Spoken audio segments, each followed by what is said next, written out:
Hello and welcome to this checkmate into chess puzzle. This one's a bit of a mess. You've got black with the king near the center of the board. They've got two knights, a bishop and two pawns.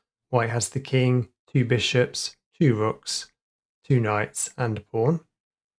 It's white's turn, so can you see the checkmate in two?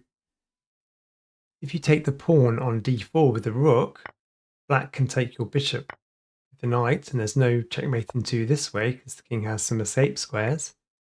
If you try to move the knight out of the way to be able to slide the rook over, black bishop can take the other rook, so there's no checkmate into this way. If you try to take the pawn with the knight, a similar thing happens and you're not able to checkmate the king into this way, and you also lose your knight. If you try to move the other knight in, if black does something silly like take the rook with the pawn, you can get a checkmate into, but black can move their knight, which then enables them to protect the king and prevents you getting the checkmate into that way. Let's take a look at the solution to this one. So pause the video if you need more time. The way to actually get the checkmate into for white is to move the knight to e3.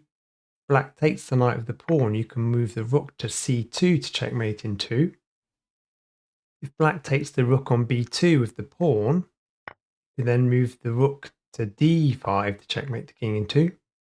If black moves the knight to b4, you can then move the bishop to d6 to checkmate the king in two. And if black takes the rook on d7 with the bishop, you can move the rook to c2 to checkmate the king. Please like and subscribe, and I'll see you again soon.